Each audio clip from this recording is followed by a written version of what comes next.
Oh, there it is. Hello, hello.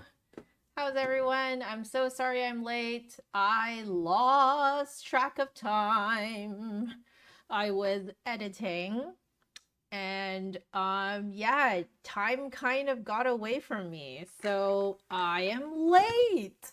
But anyway, I'm here. I don't know if you guys can tell from the way I'm talking, but I am feeling a heck of a lot better today. Today's great.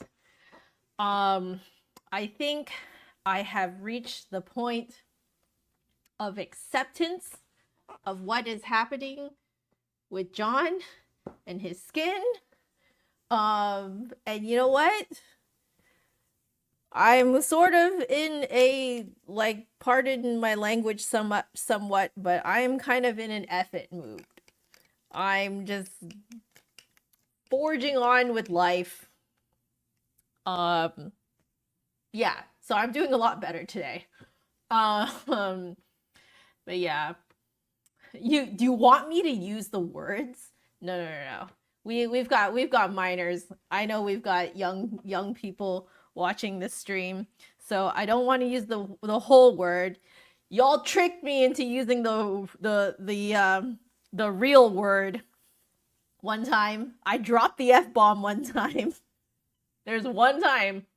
I don't know if you guys can find it, but it was towards the beginning of the pandemic. And I was just responding to chat, and someone put WTF blah blah blah blah blah, and I just read it out as the full word. Wasn't watching what I was saying, and yeah, I just dropped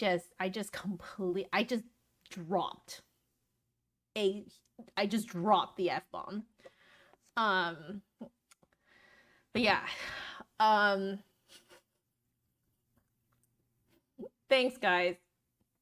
Thank you for being there for me yesterday and the day before.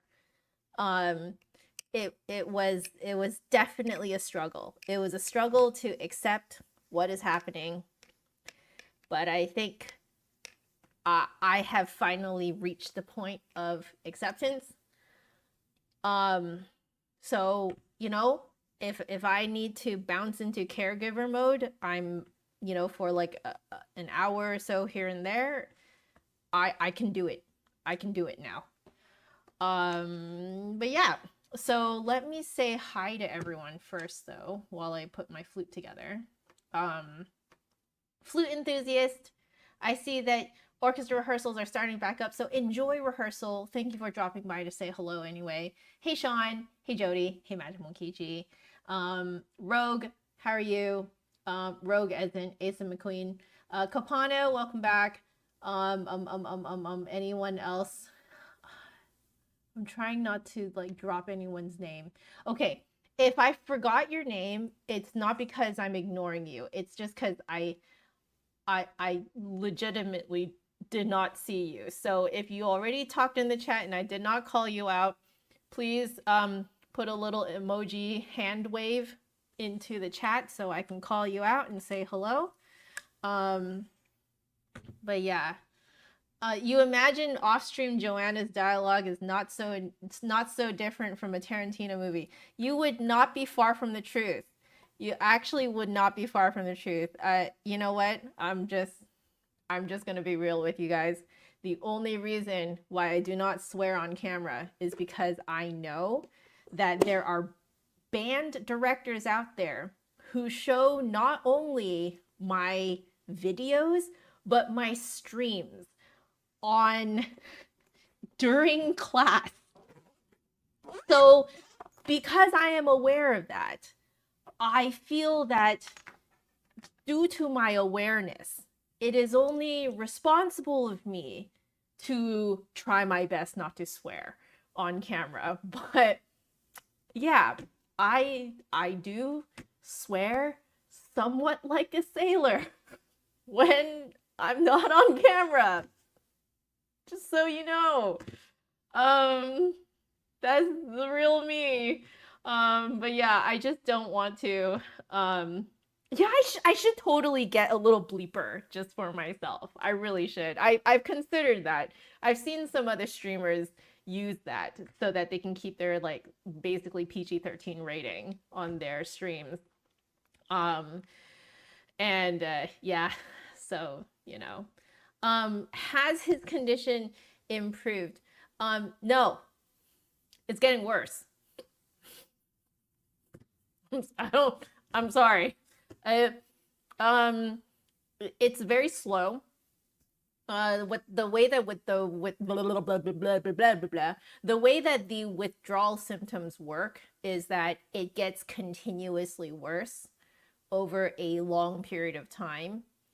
Um, it can be anywhere from a few weeks to a few months. It gets worse over time, and it gets then it starts to kind of dissipate. So the way that at least most people report is that it starts in a localized area and then it spreads.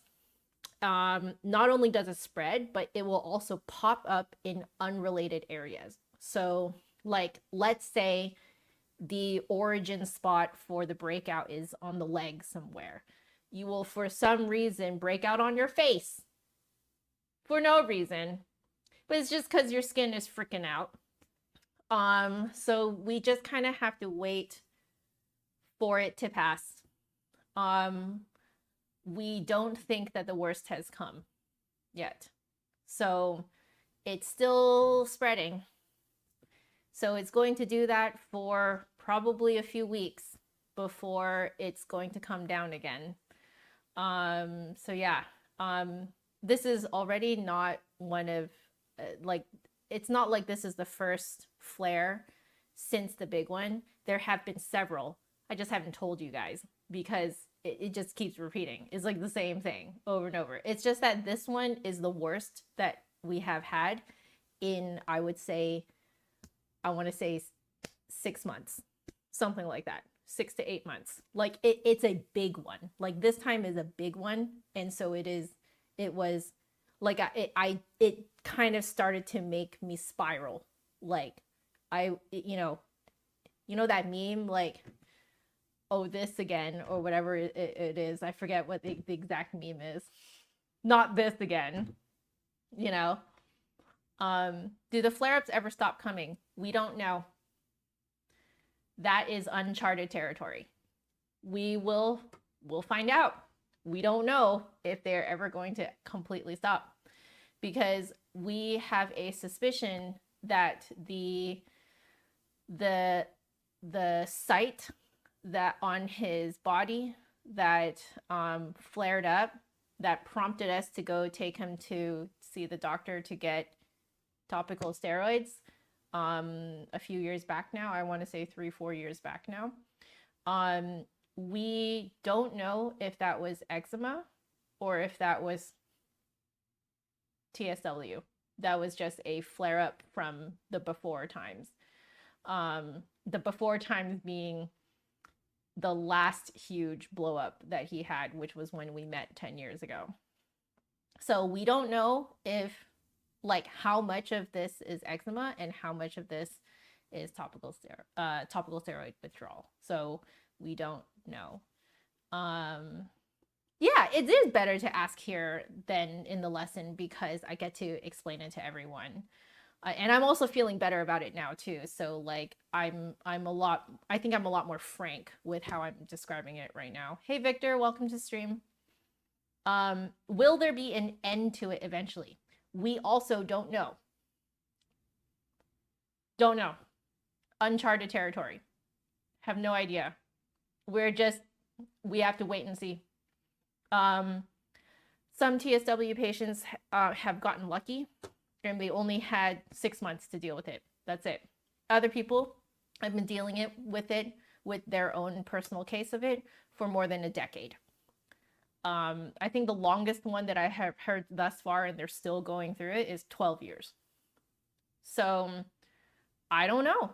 We don't know. The thing is, he has used topical steroids for most of his young years. So from when he was a child all the way through high school. So with that much usage, we don't know what this implies for his withdrawal symptoms. We have no idea. Ben, welcome back to the stream.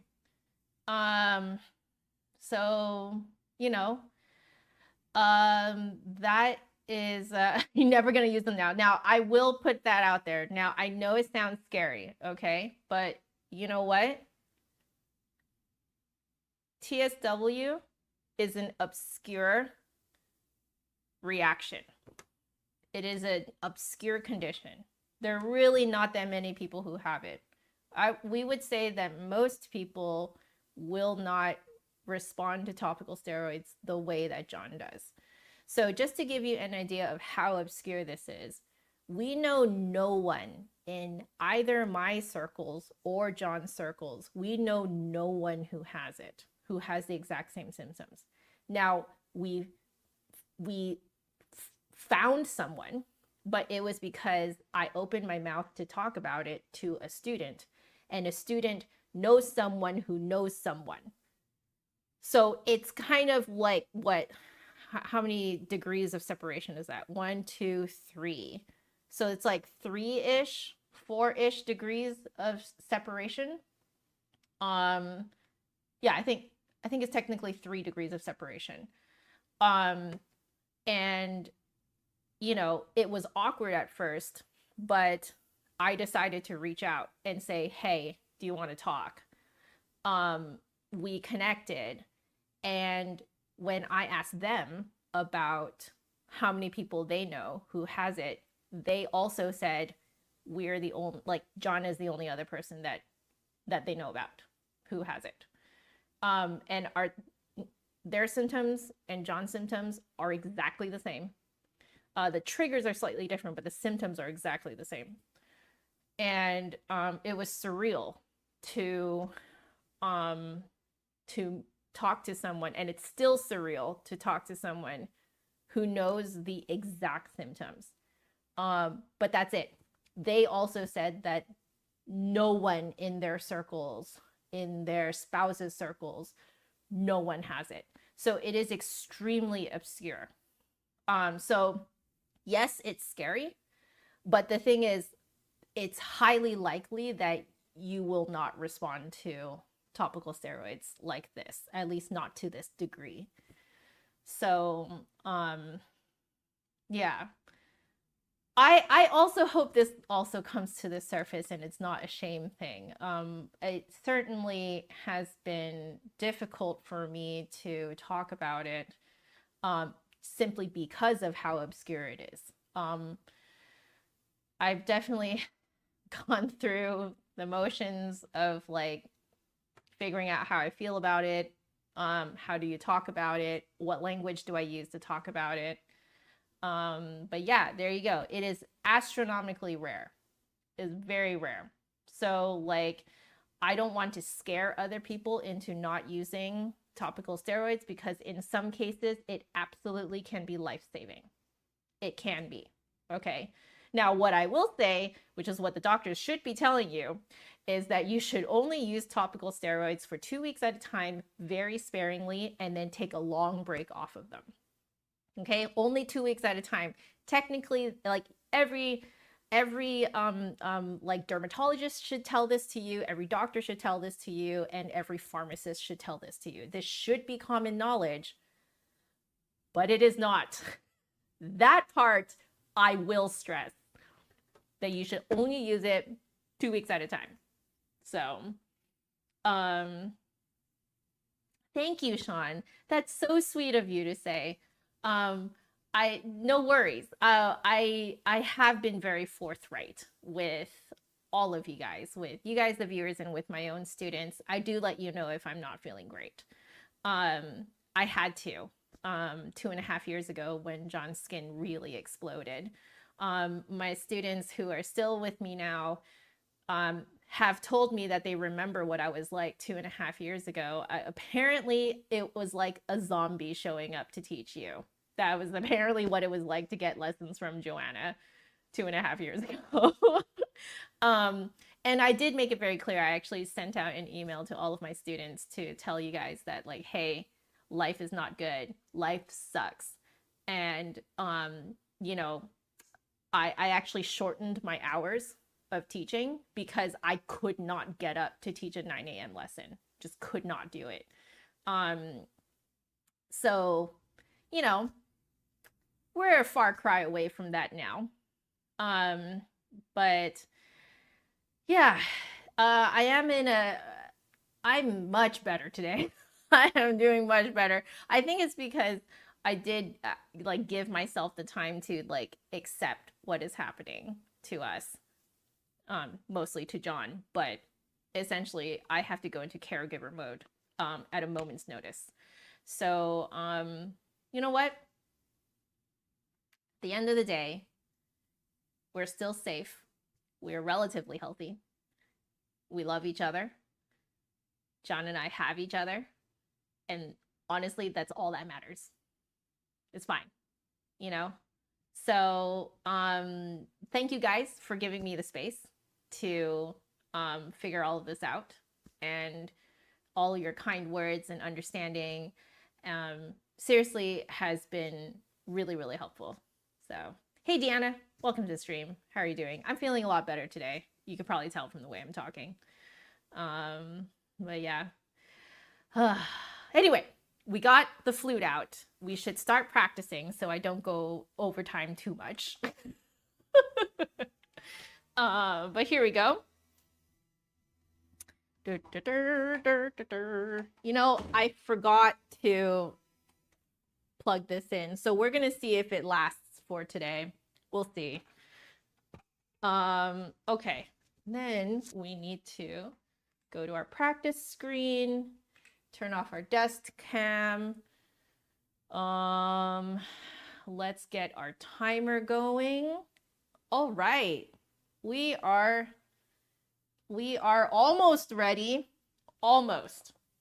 I need to remember to put on my right earplug to protect my right ear because I am suffering from success, as someone, I forget who it was, but someone in the chat said the other day when they asked me why I have earplugs in. And it's because my right ear rings now if I don't put in an earplug. Ever since I opened up my sound, I play too loud.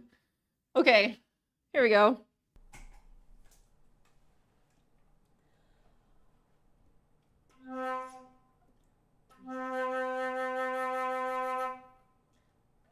Is this even... Yeah, no. No wonder. Okay.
Ben, thank you for joining, and have a great rest of your work hours.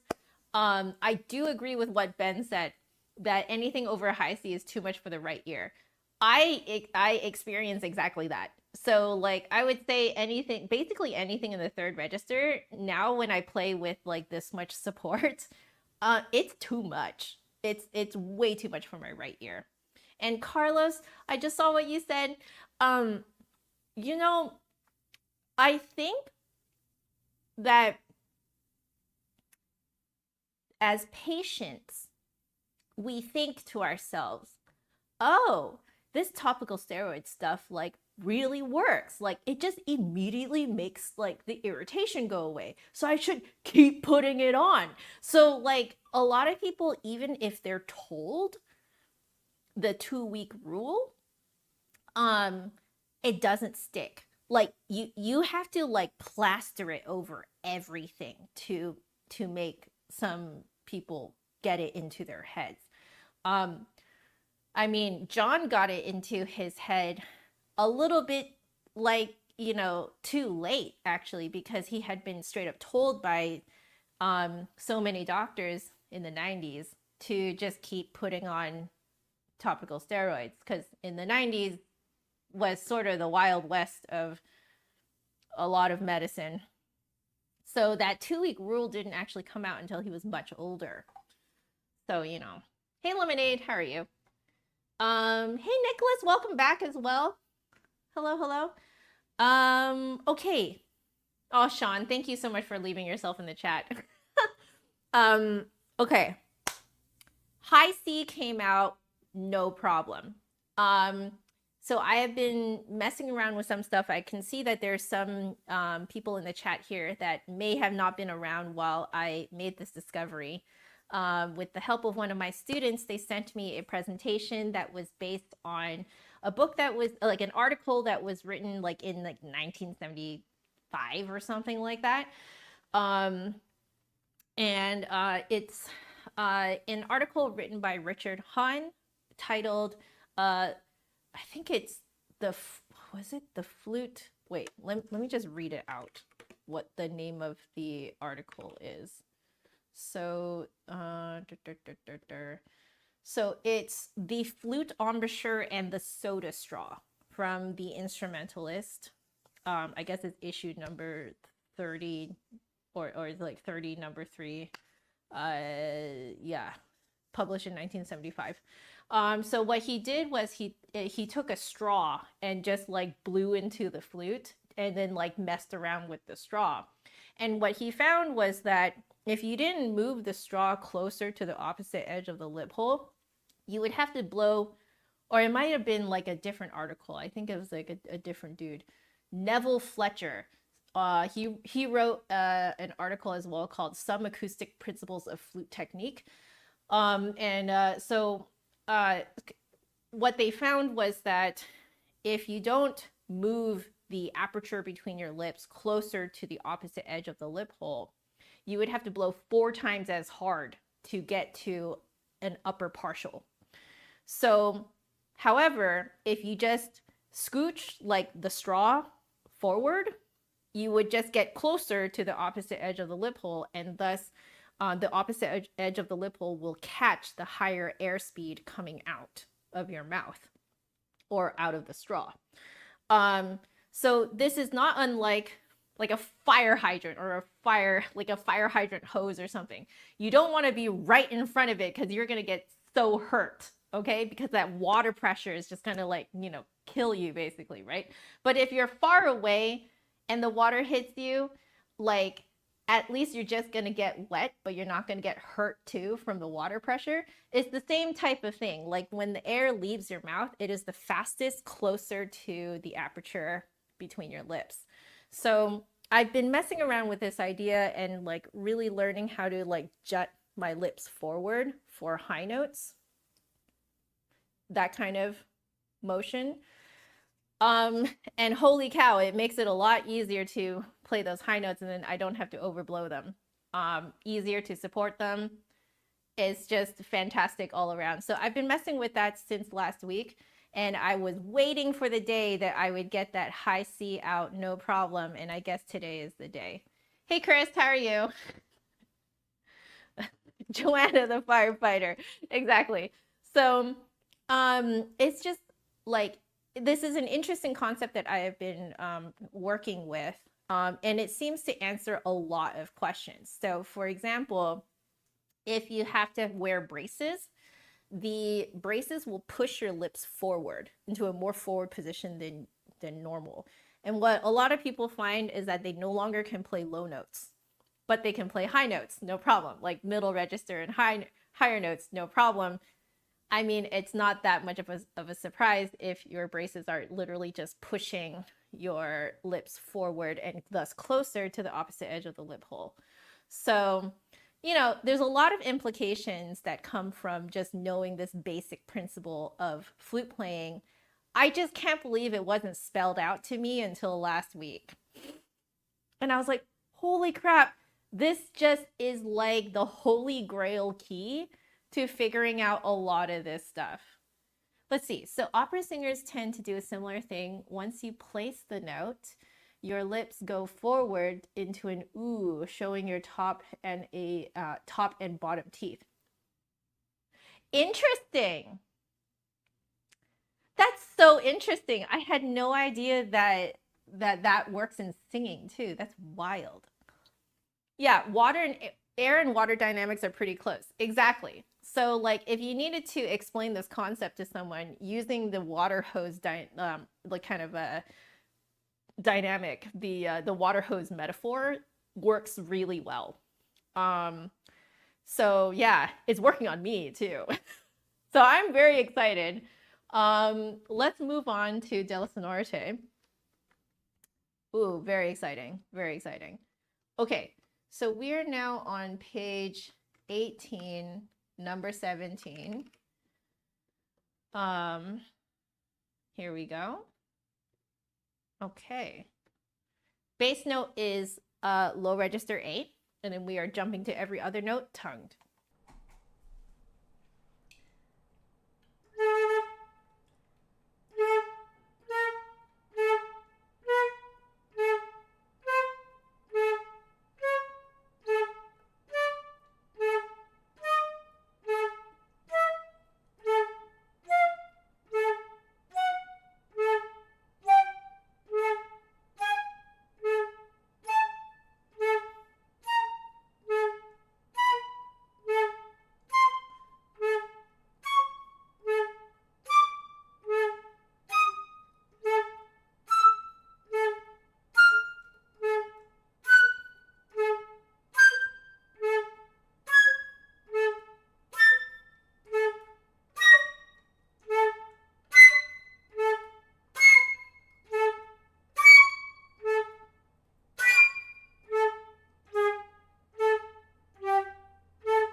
Aiming too low on the bottom ones. You're gonna do those again?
Okay, I was messing around with a couple ideas. One is when I relax my lip, I think it's very easy for me to want to just aim everything down.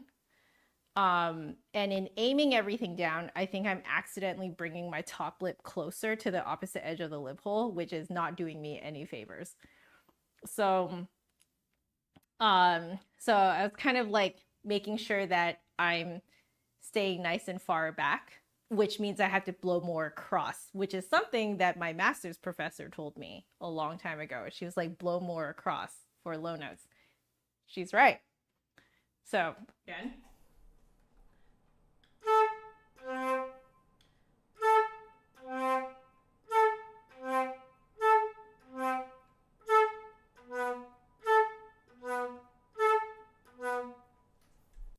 Okay, as long as I say it out loud, it actually like gets in my head.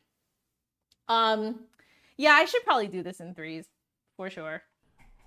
Okay. Ooh. I'm gonna do the second articulation now. So we will be slurring from the A's now to every other note. Okay.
Okay, yeah, I'll squat into the high notes.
So wait, Deanna's saying in lower notes you get something called air entrainment that will actually pull more air into the airstream and cause it to speed up. That's interesting. Helps create the resonance when you get the right air speed and angle. That's so interesting. Huh. Also, hey Michael, how are you? Hey Beth.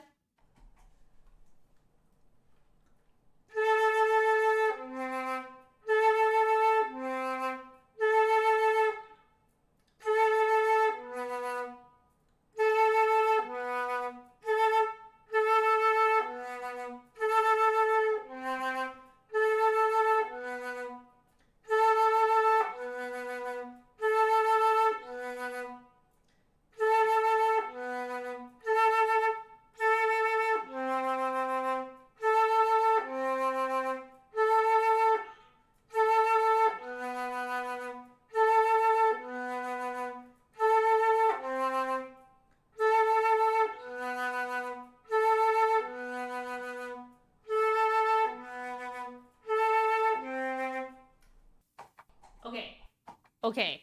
I wonder if what you're talking about explains why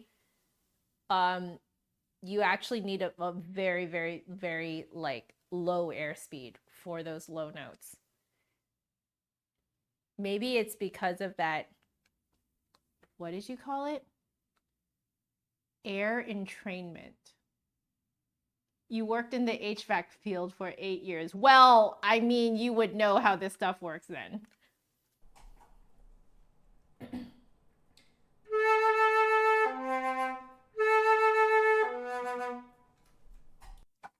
Yep. So, yeah, I was overblowing before. So it was actually causing it to like I guess to suck in even more air into the stream. But this time I like really like played it as if like I'm pretending that I'm playing whistle tones, and that came out a lot louder. Okay, that's interesting. I don't know what I would do without you guys. My goodness. It's not like I have experience in the HVAC field, you know? Okay, so we're doing let's do a little bit of circular breathing, and then we'll do 480 exercises. We're on 467. Okay. All right, cool. Let's do a little bit of circular breathing. All right. Okay.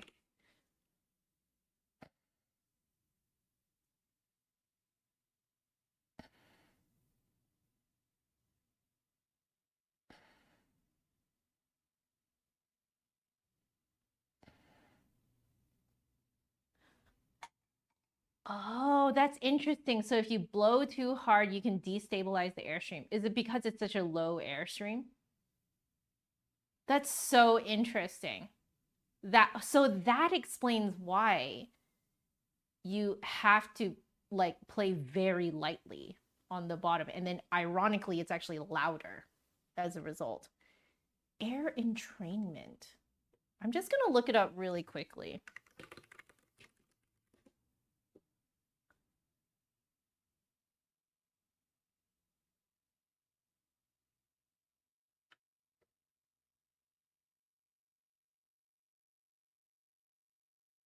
Oh.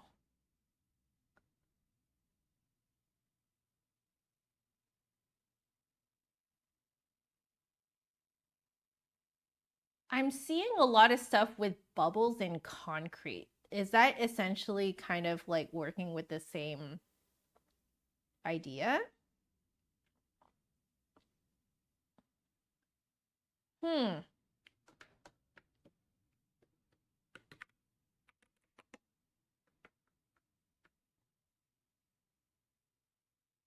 Air distribution engineering.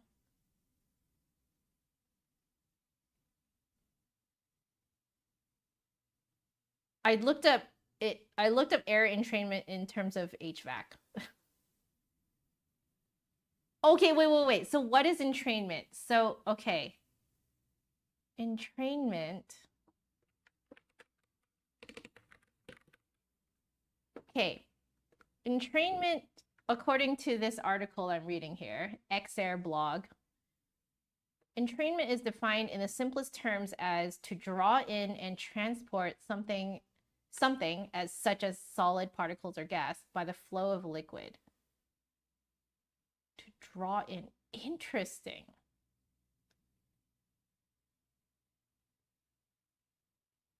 Wow. This is so cool. Oh, man.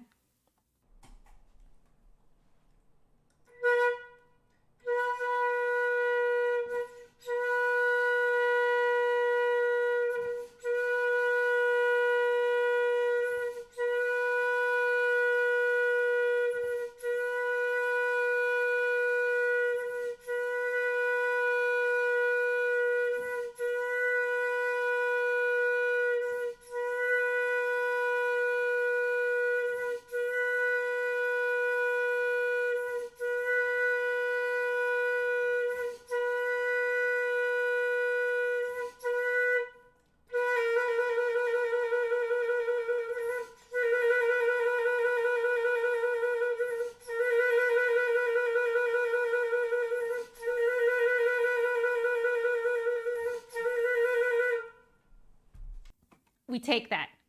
Okay, I'm really concentrating on pushing from down here. It's not always successful, but it's successful more often than it has been. So thank you, Majimonkiji, for noting that it is actually better. Interesting. So you developed an HVAC ceiling register for commercial use that would actually draw in ambient hot air at the ceiling and mix it before shooting the cold air out into the space below. That's so interesting. Hey, Saturday night, welcome. Just practiced on the live on the Tonic app. I've heard of the Tonic app. Super fun. Did you get some nice people showing up in your practice room? I think that's how it works, right? It's like an online practice room type thing. So you could sit under an AC register under a table and not freeze by the cool air dumping on the customer. That's interesting. Yeah, 10 people in there. That's fantastic. Oh, that's great.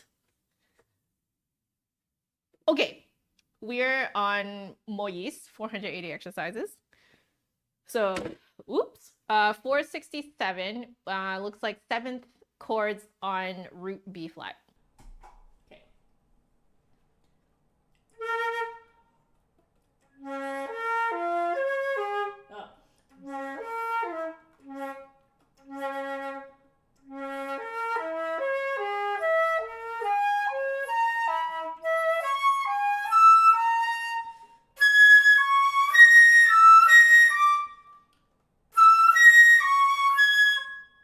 This is so weird.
Okay, we got it by the last one. Woo!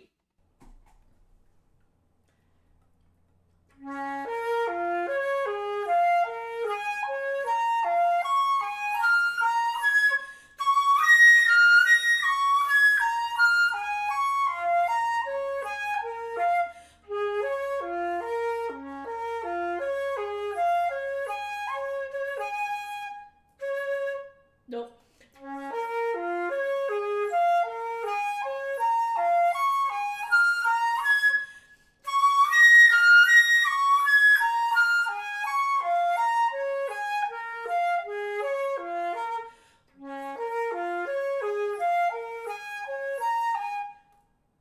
I keep doing it wrong.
The fingering. Ugh.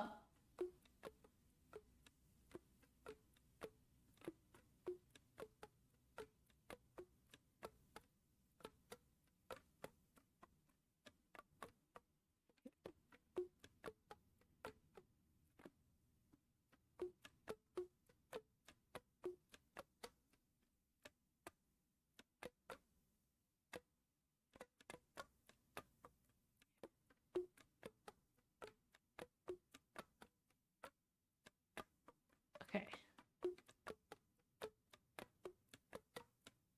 Oh, okay.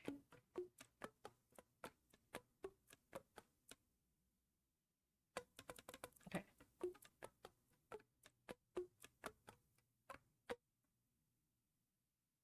Nope.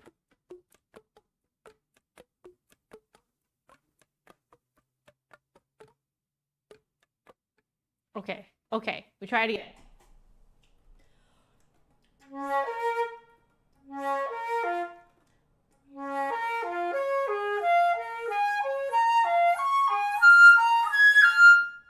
Right there.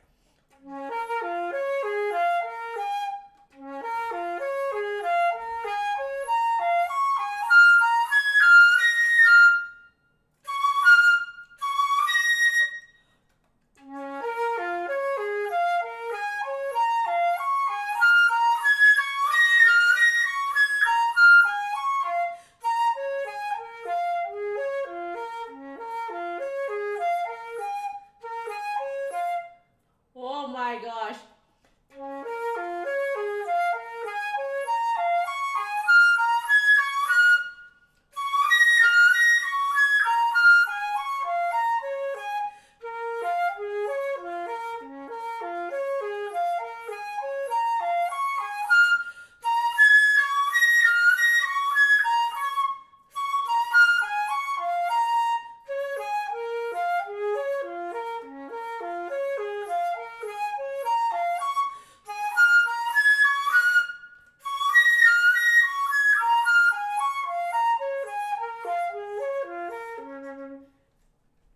Okay, I'll swab. Oh my gosh. I am using long B flat, and that is... Oi. Hey Megan, welcome back to the stream. How are you? Oh my gosh.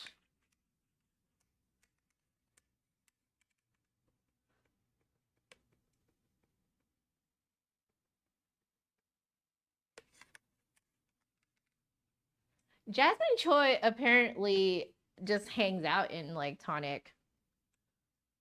Every now and then she'll just like hang out. Apparently. Apparently. Don't take my word for it though. Oh, good to know. Thanks.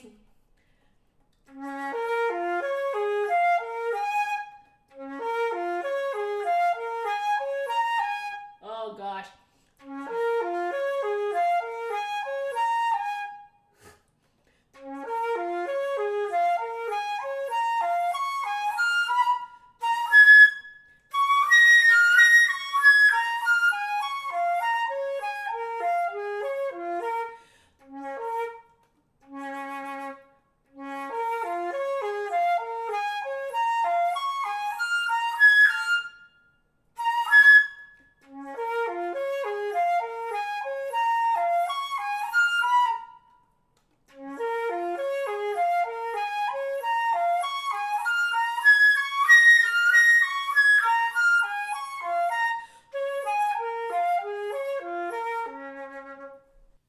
We take that one and keep going.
All right. Thank you, Majimon Kichi. I'll take a 2-minute break. Oh my gosh. Thank you so much for the resubscription. You've been a member for 15 months. Holy cow. Thank you so much. I appreciate it so much. Yay. Michael just had dinner. Excellent. I'm probably going to have dinner sometime soon after this too. Ooh. Wow. Who knew that broken 7th chords on B flat would be my absolute nemesis? Who knew? This is why I like 480 exercises. What's for dinner? So we have leftovers from, I think it was it? I think it was 2 nights ago now, because I was feeling terrible. And I messaged John and I was like, I'm just communicating this to you, just so like you're not surprised when you come home and your wife feels like crap, you know? And he surprised me with 4 pounds of minced beef and made not 1, but 2 beef pot pies for me. Full-sized beef pot pies. So we are still working through the leftovers for that. So that's probably going to be for dinner tonight. Yes, 4 pounds. So he made 2 beef pot pies plus some filling left over. It was amazing. It's still amazing. So yeah, we're probably gonna have that for dinner tonight, maybe with like nice comforting tea, you know, and just have like a nice relaxing evening, probably playing video games and stuff like that. Had beef and broccoli a bit ago. Oh, that is one of my mom's it's one of the recipes that I grew up eating. She would put like oyster sauce and stuff like that to kind of like somewhat sweeten up the sauce too. So good. Irish Flute Girl, welcome to the stream. How are you doing? If you noticed I'm missing, it wasn't you. Yeah, beef pot pie is really good. John sort of made this recipe up a little bit by him. He just kind of like he was just kind of winging it. He was getting a feel of like if I wanted it to be kind of tomatoey and stewy or whatever, and I was like, no, I don't really feel like tomatoey and stewy. So he just like made his own recipe. He's very, very good at it. So kind of somewhat Asian flavors in there, because there's some soy and usta sauce, like the usta as in the like Japanese Worcestershire sauce. But it's just called usta sauce. And I think he probably put in some I forget if it's mirin or not, but some sort of like bright ingredient to kind of wake it up a little bit too. It could have been vinegar. I'm not sure what he put in there, but he definitely kind of like mixed in some more Asian flavors in there. So it's like an Asian beef pot pie. Like, you know, it's his recipe. It's really good. So yeah. I think Ninja Hubs can make a food channel. Personally, I think so. Now, does he want to put in the work to make such a thing? That is a whole nother question. Your lazy girl frozen beef and broccoli. I mean, that sounds good too. Okay, let's go back to practicing. We have one more of this, and then we can do some Ibert. Okay.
one more time.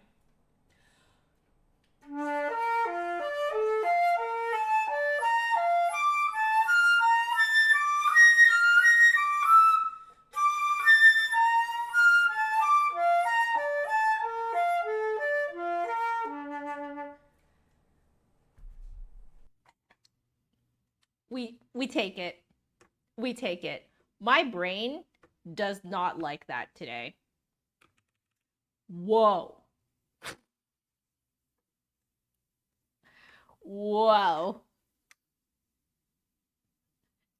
Oh, you're munching on a cup of noodles.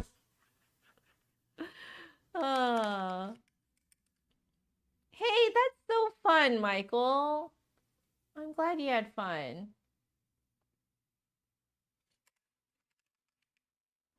Okay. I believe last time we went backwards, so we are now going to go forwards, drilling through the exposition. So let's do it.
Continue.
It's feeling so much better than it has been. Here we go.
require for the tremolos. Got it. Okay.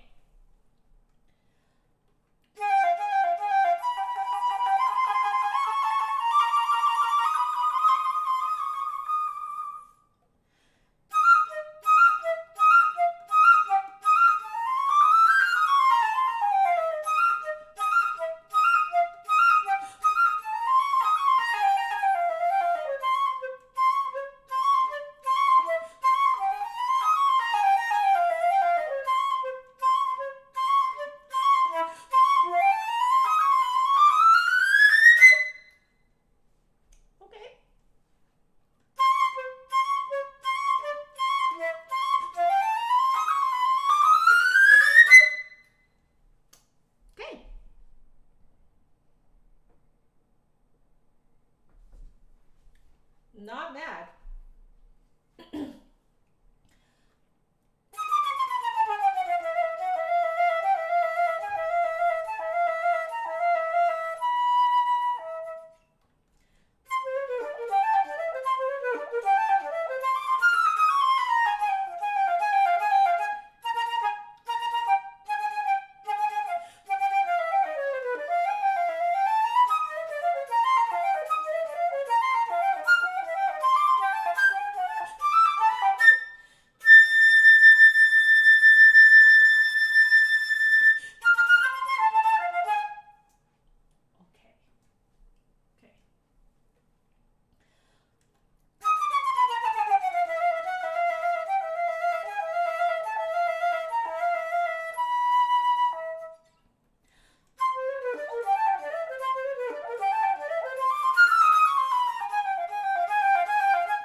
Repetitions are coming along.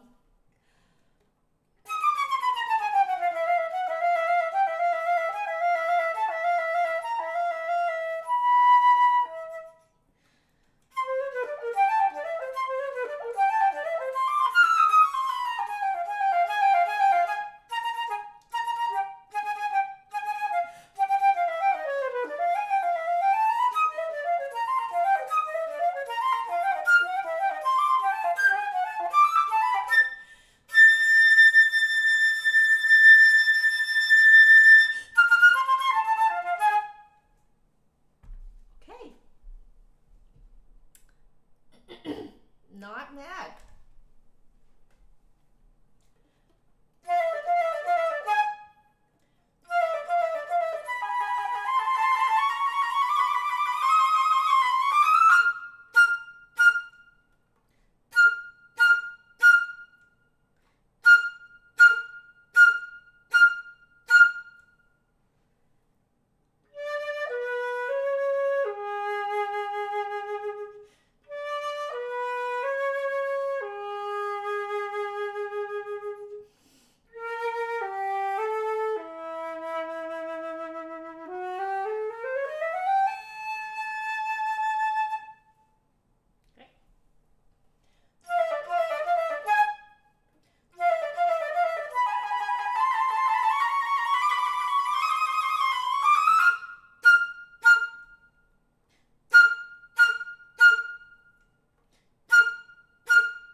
All right.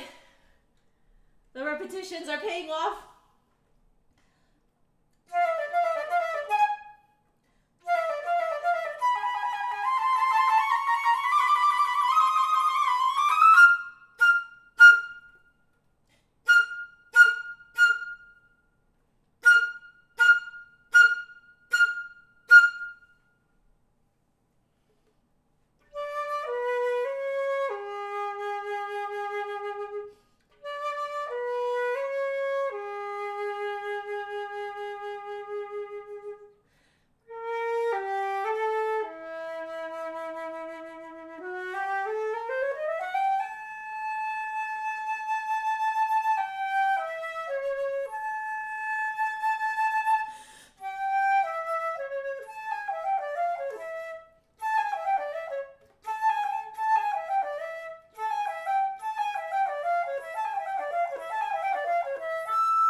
Yeah, I'm trying not to overblow the low notes, but you know what? We're saving that for when we work on the development section. But good to note. I will keep that in mind.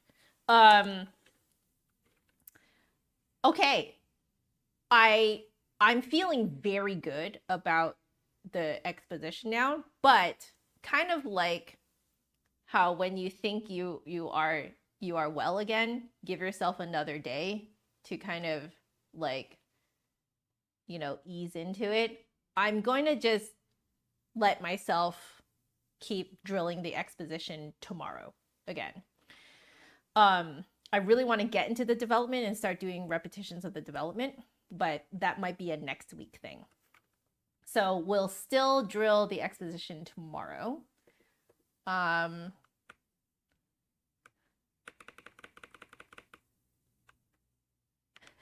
Yeah, exactly. Like RPG, desert music. Exactly. Okay, speaking of RPG, let's do some Genshin music. So I'm working on the last bit of Rapid as Wildfires just because there are a lot of like going up really high and then coming down really low. So there's a lot of like lower lip manipulation I can play around with. So let's do a bit of that. I think I need to swab though, because goodness me, I can see the condensation in here. Okay. I am very glad I wash this flute flag every weekend. My goodness. Oh, yeah, spit. Okay.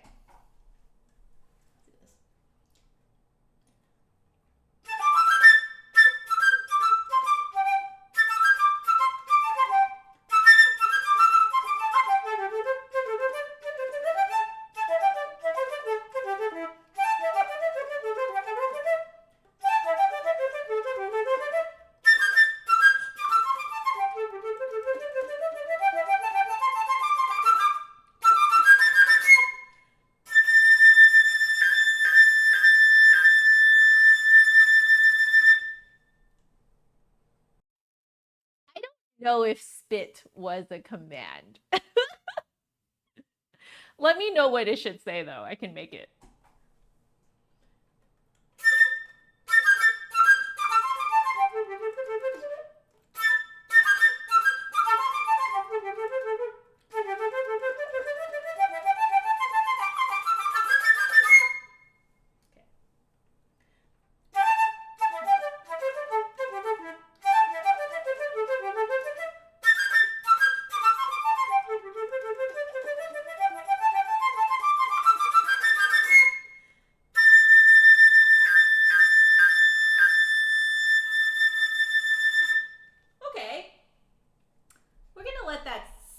in my brain. We'll leave it. I want to do La Vaguelette. So we're gonna do this and see if I can do it from memory. I really want to let myself go and just express, but I don't think I can do that right now. So let's do this.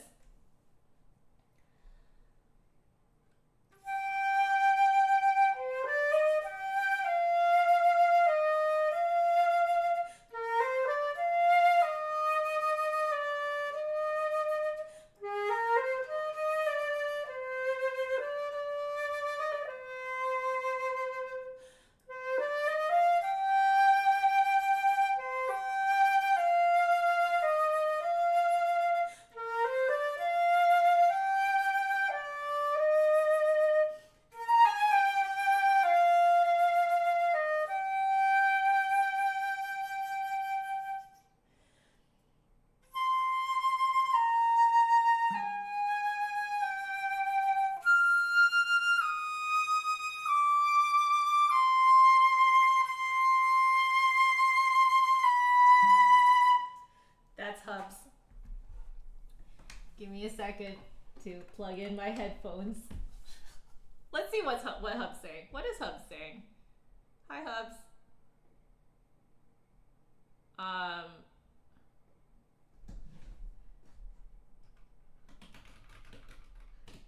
Dinner plan has changed.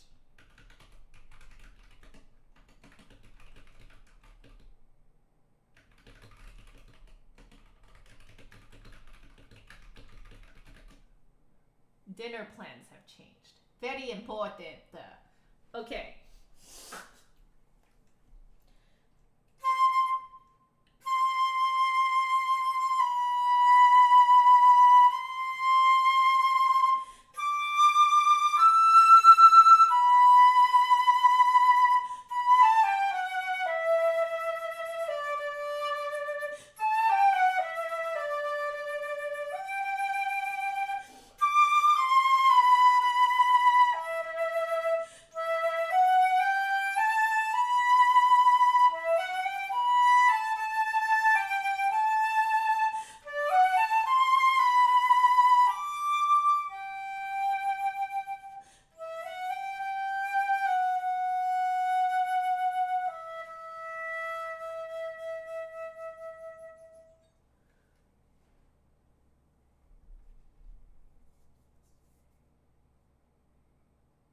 Oh, okay. He says I can wait a bit. Okay, sounds good. Okay.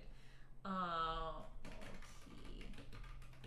about if I start driving sometime after 6? Okay.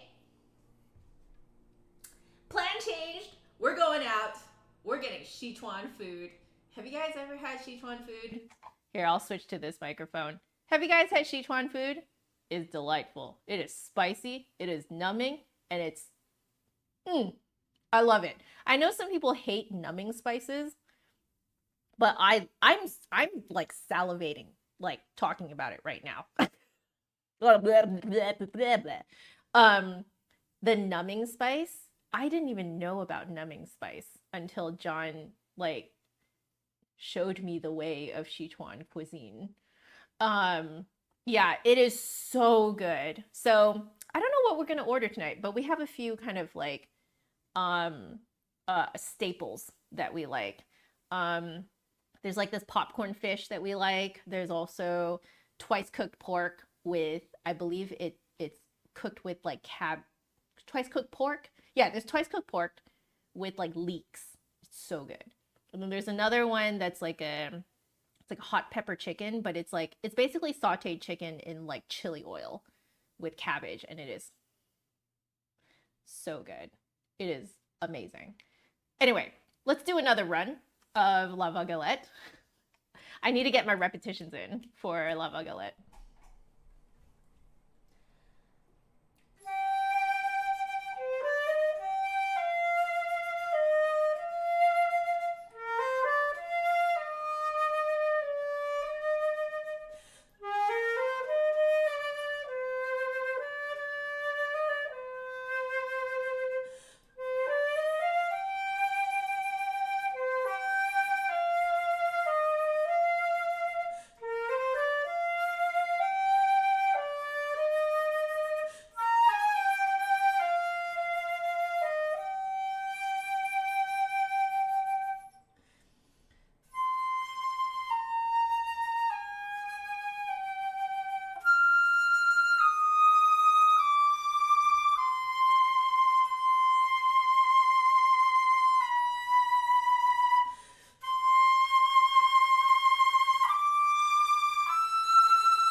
One does not simply choose their own tea.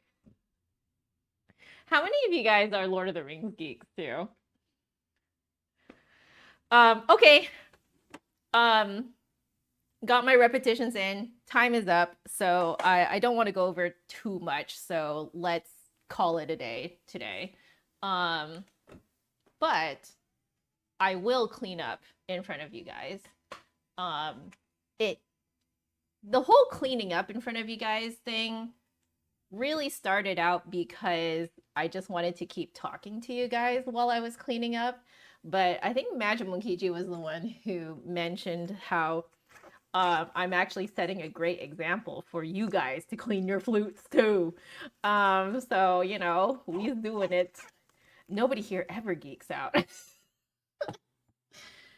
Guys, do you know that I am that Lord of the Rings geek? That, like, the super snobby one that's like, if it's not the extended edition, it's not worth watching.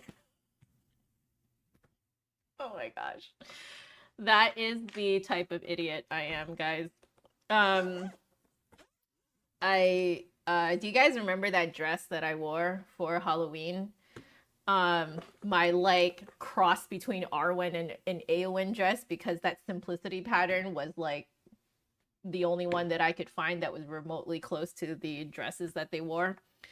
And but while I was making that, it took me 60 hours to make that. And in the 60 hours, I watched and rewatched all of the behind the scenes on the you know, as part of the extended edition DVD set. I watched it over and over in the 60 hours in a single week. I am that person. But yeah, I basically have it memorized. I think I still have a lot of it memorized. I am freaking ridiculous. You know, I could have been listening to flute music, you know? Like, I could have been listening to flute music. I could have been memorizing flute music. I could have been, you know, doing nerdy flute things. But no, I listened to the behind the scenes of Lord of the Rings for 60 hours in a single week.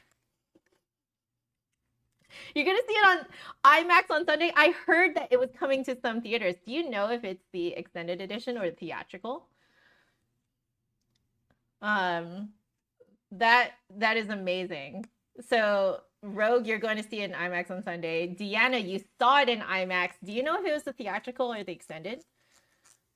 You will die for those dresses. Oh my god, same, man. The dress that I really fell in love with is Eowyn's green dress. You know, her like heavy velvet green dress that only shows up for like a couple scenes. It doesn't even show up that much. But dear Lord, that dress is so pretty. I would say that like the other dress that I thought was so pretty was her Theodred mourning dress. The Theodred funeral dress, the dark blue one with like the mandarin collar. So pretty. So insanely pretty. I just was drooling all over myself in the theaters, guys. Like, oh my god. Eowyn's dresses are just amazing. I just love Eowyn. I've loved Eowyn since I loved the Eowyn in the books. I love the way that Eowyn was portrayed in the movies, especially in the extended editions. Just she's my hero, man. Like warrior princess. Just I love her to death. And I ended up finding my real life Faramir. I would say that, you know how soft Faramir is? The soft boy, soft, sensitive boy. And I've always loved Faramir. And you know, guys, I found my Faramir. John's my Faramir. But yeah, I freaking love Lord of the Rings. Lord of the Rings is fantastic. Fluffy Mad Cat, I should play the flute tune from Harry Potter 3. I agree with you that the Harry Potter soundtrack is so beautiful. From Prisoner of Azkaban, is that what you... that's the third one, right? The third one is Prisoner of Azkaban? Is that right? I should review that. It's been a hot minute since I've seen Prisoner of Azkaban. So Jody, you just finished rewatching all 9 movies from Star Wars saga and Lord of the Rings? You're a real one. You're a real one. Oh, that is crazy. Oh, have I ever had bloopers while making YouTube videos? Oh, so many. You don't even, oh, they're so boring. There's just me tripping up over my words. Absolutely. Yes, yes. Prisoner. Okay, I'm gonna go back and listen to that sometime. Just the music, Prisoner of Azkaban in particular was very artsy. Just the way that it was filmed. I believe that was the first time they changed directors, right? I'm also kind of a Harry Potter geek too. Guys, I am such a nerd. Since we're talking about Harry Potter, do y'all remember what house I'm from? While I do the last bit of my cleanup, let's make this our last thing that we talk about while we clean up. Do you guys remember what house I'm from? And do you guys know what house you guys are? Like, have you guys taken the like Pottermore quiz? So Magic Monkichi, you are Ravenclaw. I agree with that assessment. Yes, Ravenclaw. Wait, are you Ravenclaw or do you think I'm Ravenclaw? Which one do you think? If you're Ravenclaw, I can see that. Both. Okay, so you're Ravenclaw. Deanna thinks I'm Hufflepuff. Rogue, you never got your Pottermore result because you never gave them an email address. No! Oh, that's sad. I gave them my email address. So stupid, man. So Fluffy. Oh, yes. Okay. Oh, so Lemonade, you're a Hufflepuff wannabe, but in reality, you're a Slytherin. So Noelle, you're a Ravenclaw. Okay. Magic Monkichi thinks I'm Slytherin. Okay. Let's see. Jody, let's see. Harry Potter fan too. You're a Hufflepuff. Okay. We got no Gryffindors in here, eh? We don't have our Gryffindor friends in here. All right, so apparently a bunch of us are Ravenclaw, Hufflepuff, and Slytherin. Let's see. Rogue, your D&D alignment is lawful evil, so you'd probably wind up Slytherin. Okay, the big reveal. Hey, Sean, welcome back from groceries.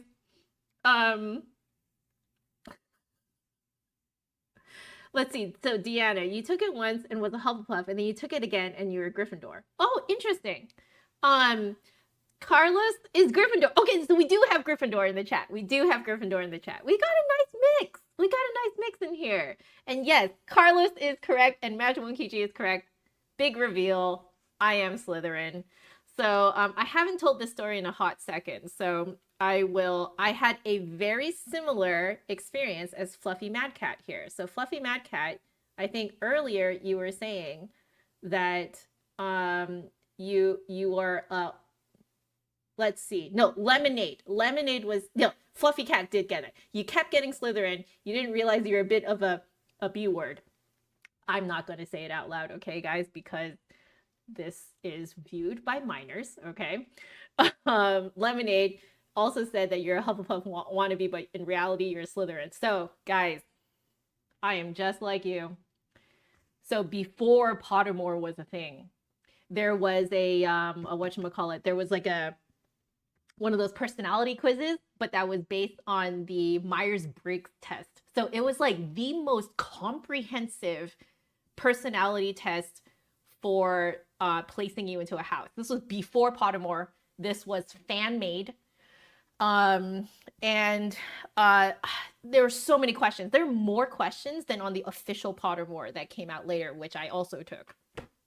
And so I think it was like 50 questions, something like that. Ridiculous. It was basically a Myers-Briggs test, but it was for putting you into a house. So I took it and I got Slytherin. And I was like, no, like I was in denial. I was like, no, Slytherin are evil. So I went back and changed my answers specifically so I would come out Ravenclaw. because I really like Cho Chang because she was sort of the like Asian representation in Harry Potter. I thought she was cool, literally just because she's Asian. I wanted to be Cho Chang, you know? And also I freaking loved her dress in Goblet of Fire. Woo! What a pretty dress. Is it Goblet of Fire? It is Goblet of Fire, right? And then yeah, so oh, I was a fake Ravenclaw for years. And then it suddenly occurred to me, like maybe 2 years later, after I taken the test, I was like, that was the one you took years ago? You know what I'm talking about, Lemonade. You know what I'm talking about. It's the Myers-Briggs version. It was crazy. And so I just like, 2 years later, I was like, huh, going back to change your answers to have a very specific result is a very Slytherin thing to do. Maybe I should just embrace the Slytherin in me. And from then on, I have been a proud Slytherin. And I was very happy, actually, like when Pottermore officially came out. I gave them my email address and took the official Pottermore test, and I did come out Slytherin. And I specifically just chose answers honestly. I actually chose the answers honestly, not so I would become Slytherin. But I ended up Slytherin anyway. I also there's like an American version too, of like American houses, and I got placed into Horned Serpent. Basically still Slytherin. So, I don't know if I'm even at all Ravenclaw. I'm going to be completely honest with you, Magic Kichi. I skewed fully Slytherin, but I went back to change answers so that I would become Ravenclaw. And I lived that lie for at least 2 years. So Sean is asking for your wife what house I got. I'm Slytherin. I am Slytherin through and through. Mm-hmm. You believe I've got Ravenclaw in me? Well, I thank you for that. Why does Cho Chang have a Brit accent? Probably because she's British.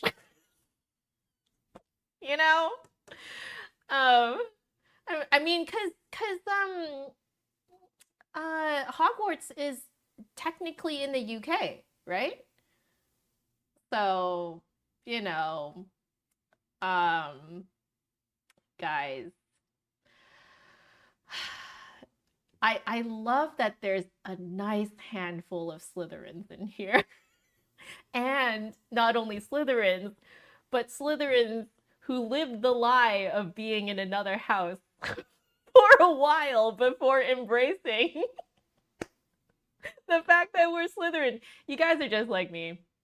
I like always think to myself that, like, I've noticed this too amongst when I follow other creators as well. We truly attract like-minded people, Sean, your wife is Hufflepuff. That's fantastic. Fantastic. I really like that we have a good mix in here, but my favorite really is that the Slytherins that are in this chat are exactly like me. We lived a lie. We made a lie. We made the lie that we are in other houses, but deep down we know we are Slytherin.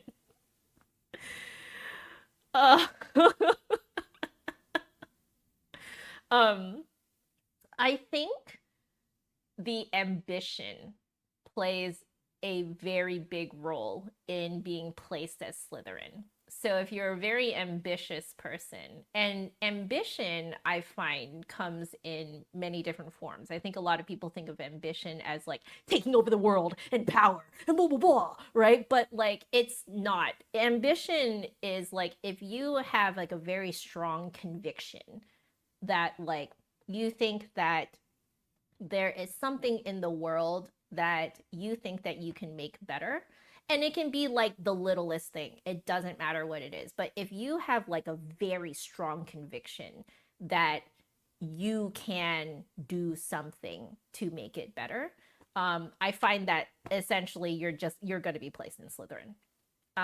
Like ambition is, I think, one of the key components of being placed in Slytherin. So, you know, I think for the longest time, I would say that a lot of people like demonized the Slytherin house because that's where all your bad guys came from, right? But you know, there was Snape. Snape ended up being a good guy. You know, a little bit gray zone, but like he ended up being a good guy. You know, also played by Alan Rickman, amazing actor. Um, my probably my other favorite role of his was in Sense and Sensibility. He played a very very soft man. I'm a sucker for soft men. Good lord. Um, yeah, I guess you're right, Fluffy, that um that Harry Potter chose to go to Gryffindor, even though he was placed into Slytherin by the Hat. Which, like, Harry Potter himself had that very deep conviction too, right? About like how he, um, you know, I mean, like that's why he's the main character because he has very, very deep set convictions and beliefs, right? And yeah, I do think that like the tests seem to like the personality tests seem to place anyone who has very very strong convictions about something straight into Slytherin. So, you know, that's what I think. Clearly I've thought about this way too much. Clearly. Um it does take all four houses to make huge changes in the world. I completely agree. Because, you know, my husband is not Slytherin. I he hasn't I think he has actually taken the test. And he's is very it's so obvious. He's Ravenclaw. Okay. And but like, you know, people like us, um, you know, who have a lot of ambition, and very deep set convictions, we need people to balance us out. And so John is that for me.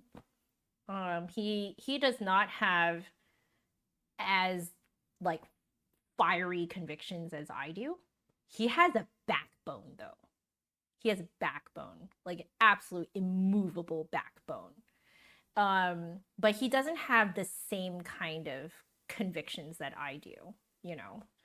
And it's perfect because he will balance me out, and if I start going off the rails, he'll pull me back, you know. So there you go. I know Draco turned out to not be too bad after all either. I know. Um, but yeah. Have you guys seen Sense and Sensibility? You guys need to. Um, if you haven't. Alan Rickman is just so good in that role. Ugh, so good. Yeah. So, Fluffy Mad Cat, your husband is Hufflepuff. Most relaxed person you've ever met. Nothing shakes him. Happy-go-lucky kind of person. Yep. I think we need those type of people to balance us Slytherins out. Don't you think?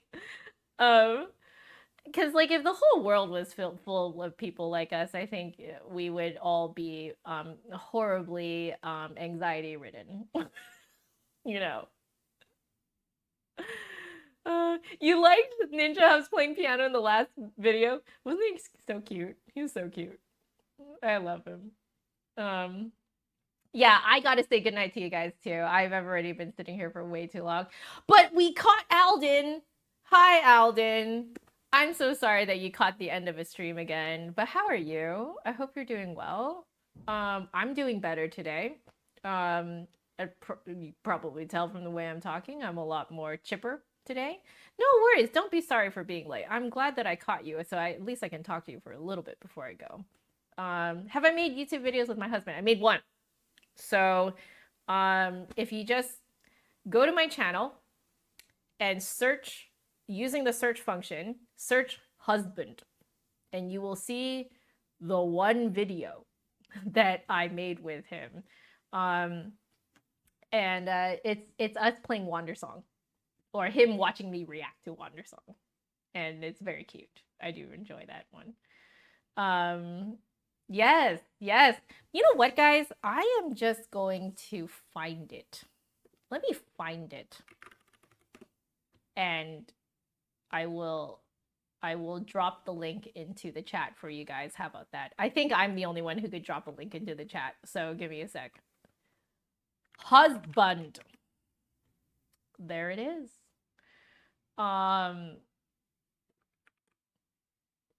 Did you find it? Did you already find it? Oh, right. Okay, the end of the last video had him in it at the very end. And then this video that I'm putting in here, that is like an official video that I made with my husband. Yeah. So, fun times. Also, there's totally a bug in here. Why?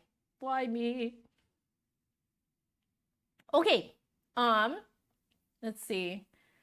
Alden, thank you so much. Yeah, I was not feeling great yesterday and the day before. And I was this close to canceling the streams, both yesterday and the day before. But I decided to show up because I felt that it would be disingenuous of me to not show how I approach practicing when I am in that headspace, because that is reality. That's reality. We don't always go into a practice session super chipper, you know? Things happen, life happens. How do you approach practicing if you want to? Because there are points where life gets so crazy that maybe you shouldn't practice. Okay, I have been there before myself too. But right now, life isn't to that point where I can't even practice. So I can practice and I want to practice. And yet, how do you get into the headspace to practice when you are in such a negative headspace, right? And so, like, I felt that it would be helpful for you guys to see me go through it. Like, how do you deal with it? What language do you use to describe how you feel? How do you ask other people to be present for you? You know what I mean? Like, I felt like if I could model how I like navigate that type of headspace in the context of practicing an instrument, I felt that that would be helpful for you guys to see that, you know, because a lot of people talk about, right, like using the flute as an outlet, etc. But like, not a lot of people model it. Not a lot of people demonstrate it. Like the interesting thing about these streams is that I do them 4 to 5 times a week. And because I do them 4 to 5 times a week, you will inevitably catch me when I'm not feeling great, because I am a human and I do not feel great every single day.